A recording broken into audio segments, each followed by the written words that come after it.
Political news, sports news, crime news કે તમારા રાજ્યના સમાચાર, હવે દરેક ખબર પર રહેશે અમારી નજર. ગુજરાતનો સર્વશ્રેષ્ઠ ન્યૂઝ ચેનલ. દિલ્હીમાં વિદ્યાર્થીઓ પર થયેલી પોલીસ કાર્યવાહી તેમજ કોંગ્રેસના રાષ્ટ્રીય અધ્યક્ષ મલ્લિકાર્જુન ખડગે અને લોકસભામાં વિરોધ પક્ષના નેતા રાહુલ ગાંધીની ધરપકડના વિરોધમાં આજે પાટણ જિલ્લા કોંગ્રેસ સમિતિ દ્વારા ટીબી 3 રસ્તા ખાતે વિરોધ પ્રદર્શન યોજાયું હતું.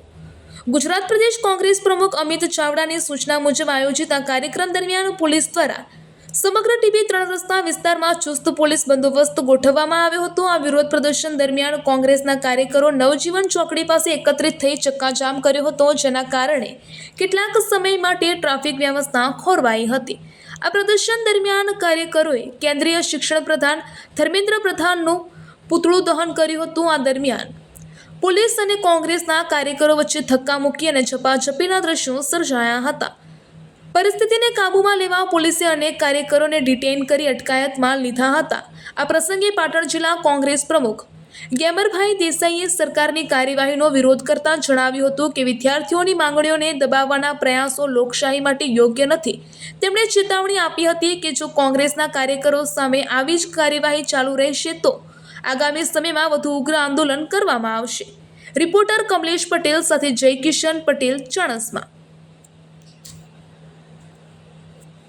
2-3 દિવસ પહેલા જંતર મંતર દિલ્હી ખાતે જે વિદ્યાર્થીઓએ પરીક્ષા લીક, પેપર લીક મુદ્દે જે આંદોલન કર્યું હતું, એ આંદોલનમાં જેમ આતંકવાદીઓને મારે એમ ભારતીય જનતા પાર્ટીની સરકારના ઇશારે પોલીસે વિદ્યાર્થીઓને લાઠીચાર્જ, ટીયર ગેસના સેલ છોડ્યા.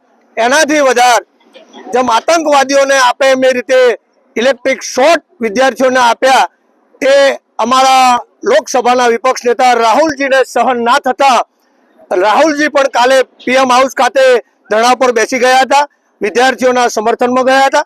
એના અનુસંધાનમાં આજે પાટણ જિલ્લા કોંગ્રેસ, યુથ કોંગ્રેસ, એનએસઆઈ અને પાટણ જિલ્લાના તમામ કોંગ્રેસી કાર્યકરો સાથે ધર્મેન્દ્ર પ્રધાનના રાજીનામાની માંગ કરી છે અને એમના પૂતળા દહનનો કાર્યક્રમ રાખેલો છે. પાટણમાં પણ આજે પોલીસે જેમ કોંગ્રેસે કંઈ આતંક મચાયો એ રીતે એક કાર્યકરની ચોફેર પોલીસ ફરે છે. જો પોલીસ આ રીતે કરશે તો આવનારા સમયની અંદર અમે આનાથી કંઈક વધારે પોલીસ વિરુદ્ધમાં પણ અમે કંઈક કાર્યક્રમ લાવીશું. ભાજપ તેરી તાનાશાહ. જે રીતે નીટની પરીક્ષાનું પેપર લીક થયું, ઘણા બધા વિદ્યાર્થીઓએ આત્મહત્યા કરી અને એને લઈ અને દિલ્હી જંતર મંતર ખાતે જે આંદોલન ચાલી રહ્યું છે, આંદોલનને કોંગ્રેસે ટેકો જાહેર કર્યો છે. અમારા રાહુલજીની ધરપકડ કરવામાં આવી, પ્રિયંકાજીની પણ ધરપકડ કરવામાં આવી. એના વિરુદ્ધમાં આજે પાટણ ખાતે કેન્દ્રના શિક્ષણ મંત્રી ધર્મેન્દ્ર પ્રધાનનું રાજીનામું માગેલું છે અને એના અનુસંધાને ધર્મેન્દ્ર પ્રધાનના પુતળા દહનનો કાર્યક્રમ આજે રાખવામાં આવે છે. તમે જોઈ રહ્યા છો કે ઘણી બધી પોલીસનો કાફલો અહીં ખડકાયો છે, છતાં પણ કોંગ્રેસના અમારા મક્કમ કાર્યકરો, તમામ હોદ્દેદારો મોટી સંખ્યામાં ઉપસ્થિત છે.